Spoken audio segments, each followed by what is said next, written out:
the damn stuff's falling out of that sky.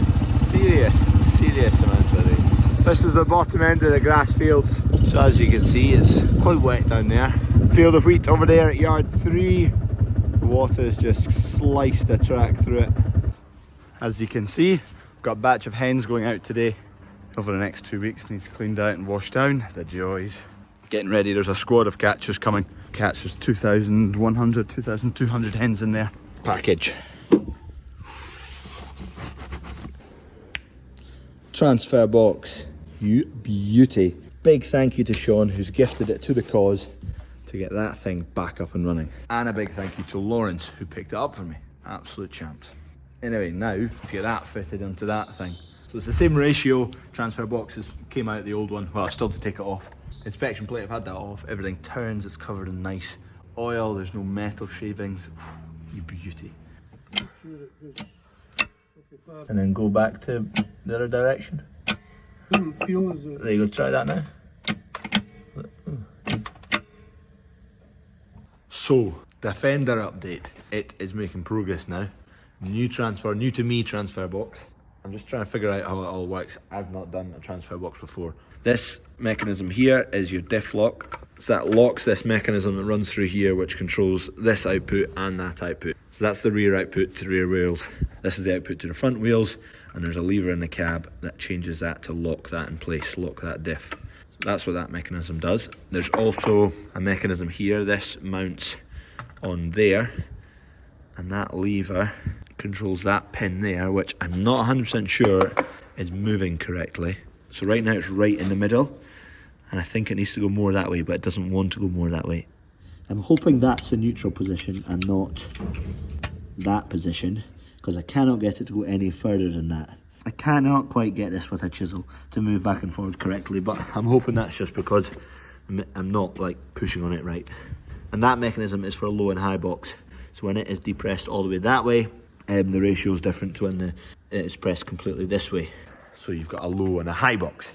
And now it is a case of getting out the way, dog, the old one off, which we're getting there. I've taken the drum brake off here, so taking the shoes off so I could disconnect the handbrake cable. Disconnected any wiring that goes to this.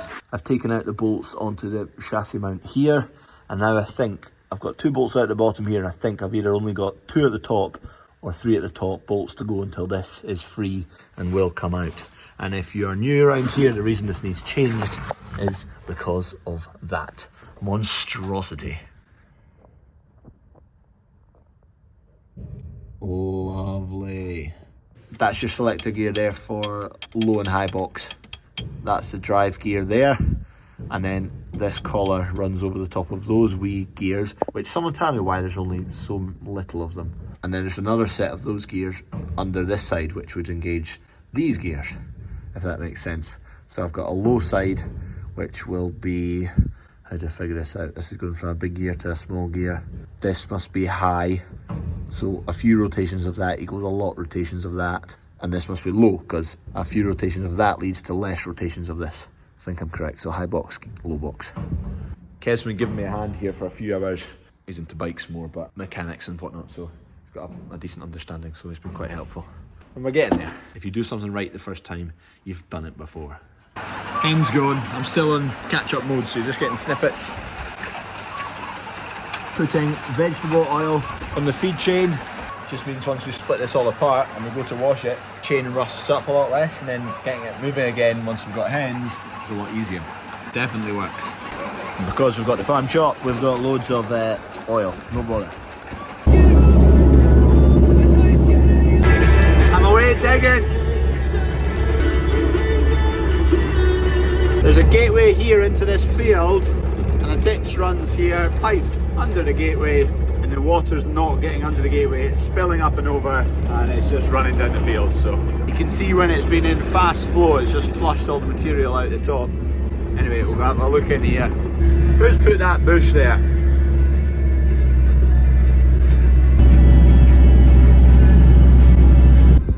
Wow, that's immense how quickly that's just dropped. They've managed to clear the gap, the water's getting away now. There you go, that's it. And now it'll stop all that water you can see running down the carrots. So it's all just lying down at the bottom of the field. We're going to try and lift the carrots relatively soon, so we didn't want the field to be a soaking wet mess with water running down it. It just went glug glug, shot right through. Look at all these stalks. Doesn't take long to block up a hole when you've got 1,000 stalks like that. And a kid's football. Flipping spuds, man! Big cool machines, but what a flipping mess they make. Oh, Jesus. No messing about. That's the track down to the field. Probably one of the worst years for the spuds making a mess. Anyway, c'est la vie. Baxter, he's got one of these big flipping hoops on him. Because he's had his knackers chopped. Poor boy, poor lad. Oh, no knackers, no more knackers. Saves you getting anyone else's dug up the duff. Feel for him. 320 quid. The calves are a lot cheaper. A 2p rubber band. Should have done it myself. Repair job on one of the T7s. That pin over there on the front linkage is loosey-goosey. Sorry, I can't stand back right now because I've got my finger over an oil line. Kev's going away to get a bung to bung that up. That's the expansion tank on the front, so we can get a hammer at that pin to get it out because it's sloppy as anything.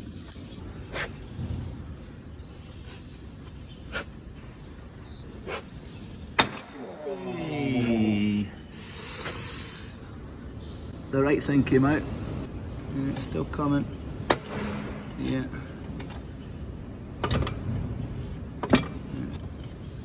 The jack won't enter because the seal must be gone. It just went pop, didn't it? We got that pin out. It's worn on the casting of the actual chassis, rather than the pin. The pin's worn a wee bit, but so is the chassis, but it's bushed. So I've ordered 2 bushes, one for each side. We'll do the other side while we've got it off. They hopefully will arrive tomorrow and we'll get that all back together. Taking the trailer back to the neighbour who's lent us it. I was doing some digger jobs. I am in the hunt, by the way, for something just exactly like that. Twin axle, enough to fit 9-ton digger on it, 8.5-ton digger on it.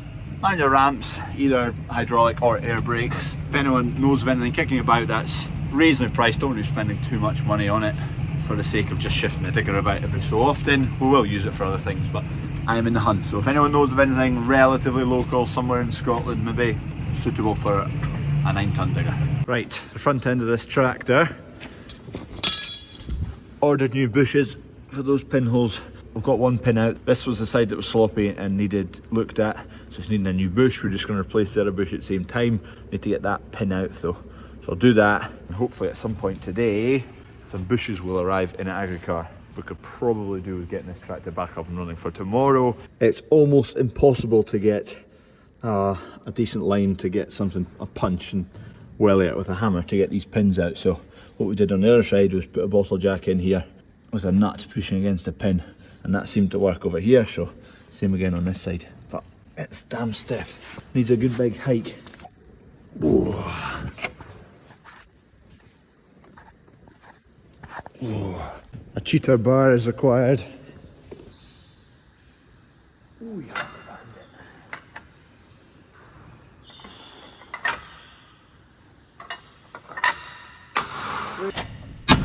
Hey, there she goes.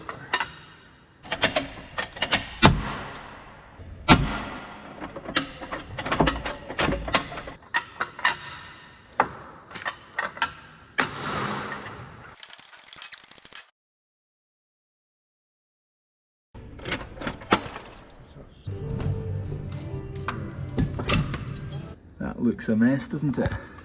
These bushes are totally shot.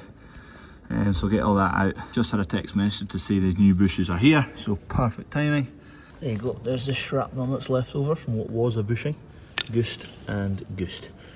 Just going to go and pick up the new ones now. Clean off these holes with a wire brush and then get the new bushes in. Hopefully they go in relatively easily. Get it all back together. Job's a good one.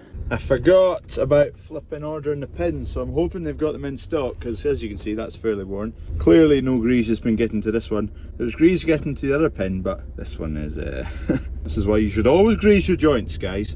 Otherwise you get into bother like this where you have to go and spend half a day replacing bits. Bushes collected, and the sensor. Our sensor's cracked. about in there somewhere. Unfortunately, didn't have the pins, so they're going to order them in. They'll be in tomorrow. To be fair, I ordered those bushes last night at 4:30 and they're here at 9 o'clock this morning. Perfect. There's some proper machines. Some ploughs. It's the year of the plough, I think. All these no-till, min-till methods don't work when it's sodden wet all the time.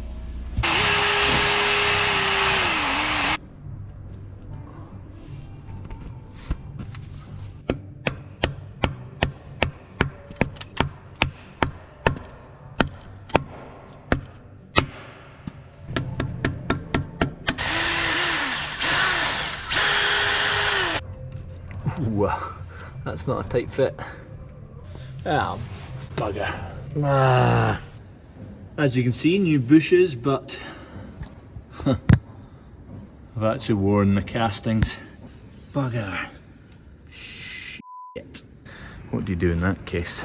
The sensor's been loose on the front end, so the lift height hasn't been working right. So I don't know if that's inputting a lot more pressure on the joints or if it's lack of grease. At T7, that's done about 6,000, just over 6,000 hours. So is that one. This one, zero play in it at all. That one, it's just crumbled. It's obviously been worn for a wee while. It's gone unnoticed, but so there's no point putting the bushing all back together. It's just going to crumble immediately. There is a wee bit of wear on this side. Not as much, not near as much as the other side. I think you'd almost get away with this side, but the other side, no chance. Don't know if it needs to be drilled out to a bigger size and put in a thicker bushing. I'm probably just coming up with lack of greasing excuses, but I think what's likely the cause, so here's the pin, this came out this side, that sits in like that. Up there about that position, grease comes out right there, so there's a grease nipple there, comes out just here, and all the wear is on the back side. I think what's likely happened is the grease has just been coming into the opening here and then squirting out the side on both sides. And I think because this pivot doesn't go around a huge rotation, it's probably only moving, I don't know, 60 degrees. Grease isn't getting to the back side because it's quite out, it's a really tight pin. So I think it's kind of squeezing out the side and up into here and round here rather than in about there. And it's kind of gone dry and worn away. Either that or the man on the grease gun's no use. 10 minutes later, I've got a number for 3 different line bore people round about Perth, Kinross, Fife area. Just shifting our monstrous flock.